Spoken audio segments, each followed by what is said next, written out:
Right guys, as you can probably tell by the image, we're not in Montenegro anymore. We drove straight through because it was basically one long traffic jam, which wasn't particularly pleasant. So we're now in Albania, in the town of Skoda. Well, there's a happy enormous kebab round. There's an enormous kebab, so let's go look at the enormous kebab. But there's a huge mosque, next to which is also a cathedral, which we're going to look at both. So apparently there's a huge kebab, which I need to look at. There it is. Impressive. So in the mosque garden,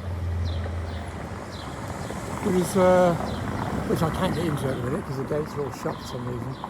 There is a communist era memorial by Hodja, I assume. I can't get close enough to read the dates. I mean, it's clearly Second World War type memorial. Because of course, under the communists, the mosques were all shut down. But it's interesting that the communist memorial has still been allowed to remain in place in the mosque gardens.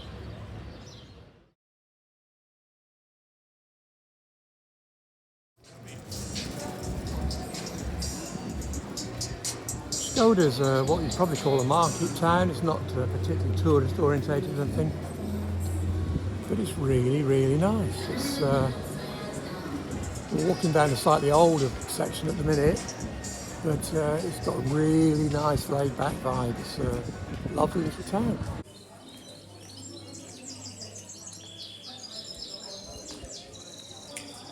Some wonderful old buildings in the this sector, which is sort of like the budget end of town, shall we say, where the hostels and things are. But some lovely old buildings that are clearly pre-war and possibly even older than that. Some Italian style.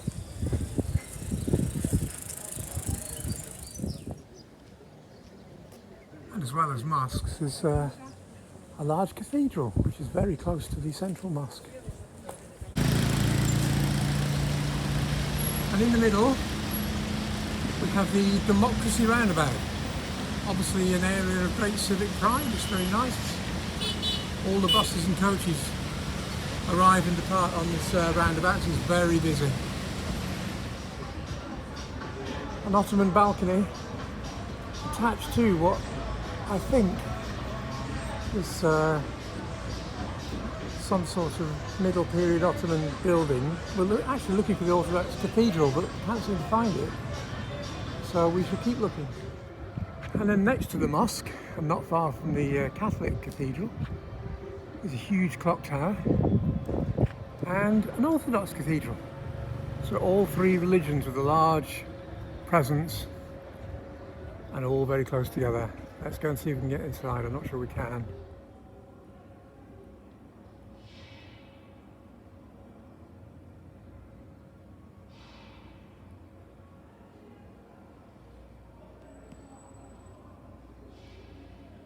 A beautiful place.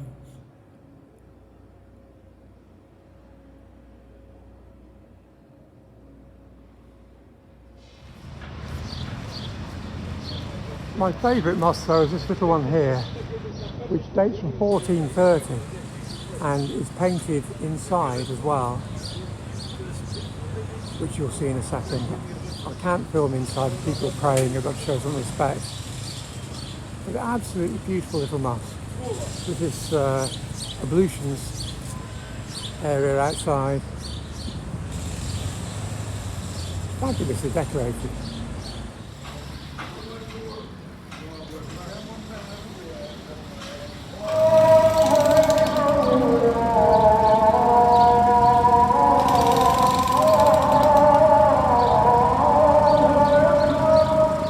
And just as I leave, the call to prayer is sounded. And of course, now we're in Albania, as well as Albanian beer, you can get Kosovan beer, Peja Pilsner, which is very, very nice. Right at the bottom of the castle, which is right at the top of that hill. And more importantly, it has a couple of sculptures, which I want to show you. Hidden amongst the sculpture. Let me step back so you can see it.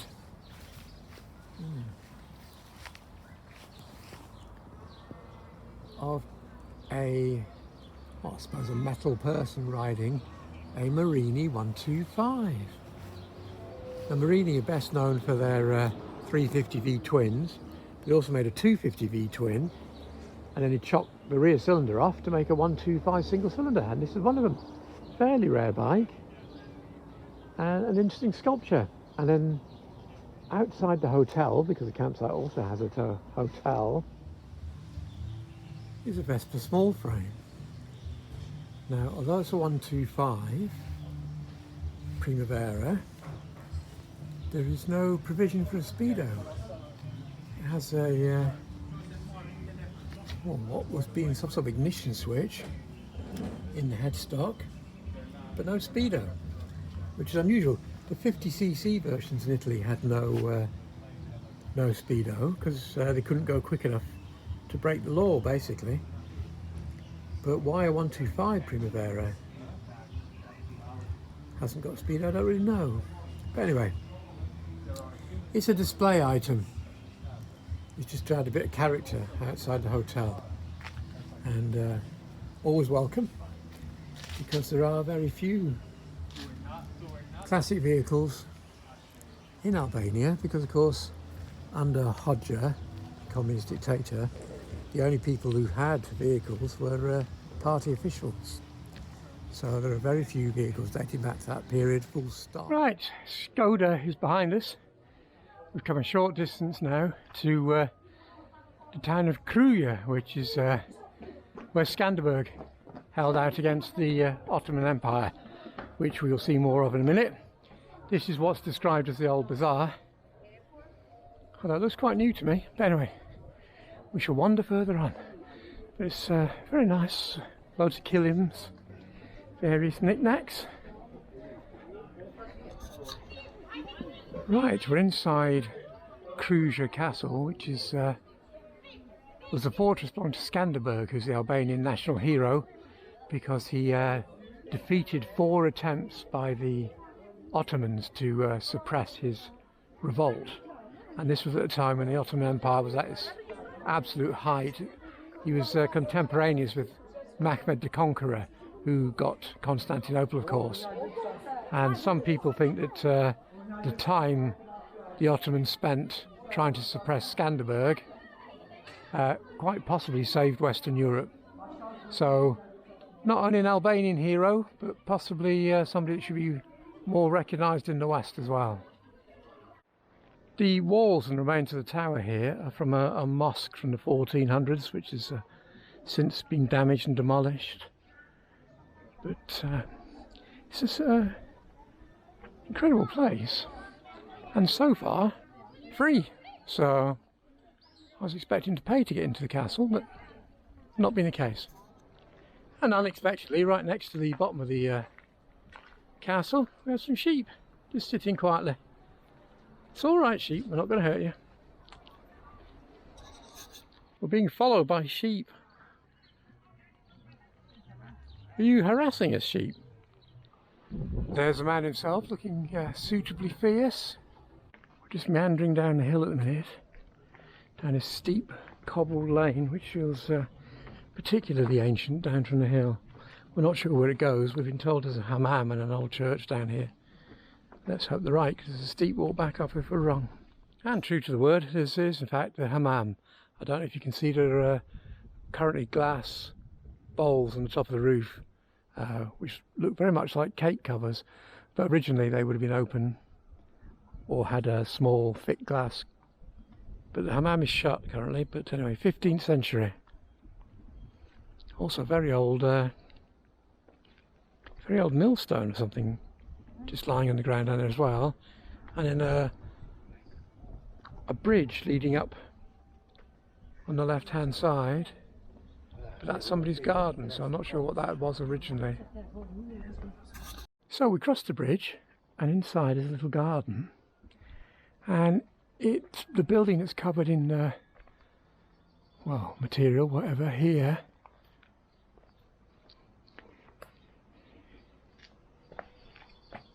is, I don't know, possibly been a church. Looking at it, it's hard to tell. But this little building, which is much more interesting, is been part of a tekke, which is sort of like a Bektashi monastery type thing. And I suspect inside here we're going to find the tombs of one of the dervish masters, or maybe more. So let's have a look.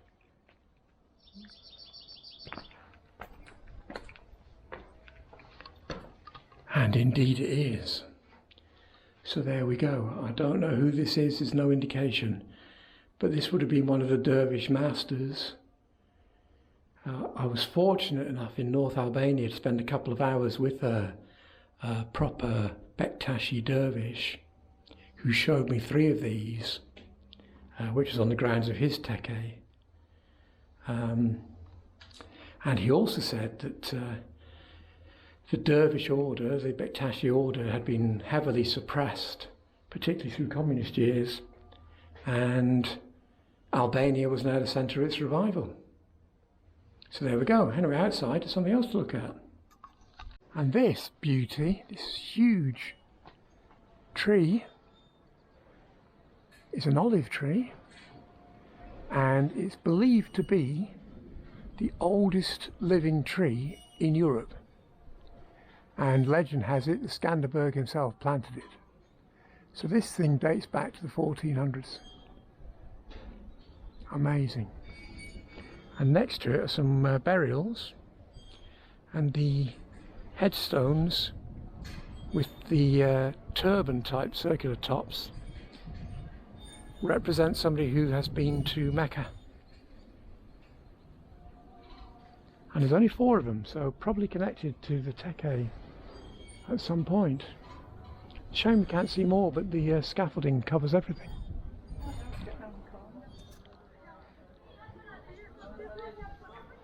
And as well as the sheep, we've got a few goats just wandering about amongst the tourists, which is very refreshing.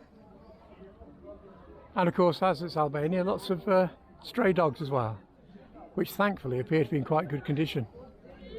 Hello goat, what are you eating? So after Kruja, we dropped downhill to the plains, and we ended up here at Camping Nord, which is actually really just a camper stop rather than a campsite, but a very good one. The pitches are all flat. We've got ducks, geese, chickens, goats. There's a small chicken wandering about underneath the van as I speak, and another 3 running over there. So it's a beautiful place. We've got a couple of shady chairs next to us, which is needed because it's absolutely boiling hot again. There's a swimming pool which we have free access to, and then the toilets and showers for the camper stop are in the swimming pool changing rooms, which are really good, super clean, super hot water. A really, really good place. 19 euros, which is well worth every penny. Love it. And also the staff here have just been incredible. We sat and ate a late lunch on the table, and as we were eating, a young woman from the hotel came out and brought us a plate of kebabs and what was some sort of round toast with a dressing on, which is absolutely delicious. And then not much longer after that, the guys who keep these gardens so beautifully, and they are really beautifully tended, came over and gave us spring onions and some lettuce and I think some bay leaves. No, parsley it was. Yeah, parsley, sorry. I've just been told off for saying bay leaves, it was parsley. And then later on in the evening, much later on in the evening, we ate in the restaurant, and the food was great. And the young man who sorted us out spoke English, German and Italian all fluently. He's only about 23 or 24 looking at him. And he'd learnt it all himself off watching TV and films, movies as he called them. So inspiring that somebody so young could be so determined to learn all those languages. Very, very impressive. Anyway, after we had the meal, which was usual price for Albania, he then brought us a plate of mixed fruits free of charge as a dessert. So incredibly generous people. A wonderful place. I highly recommend it.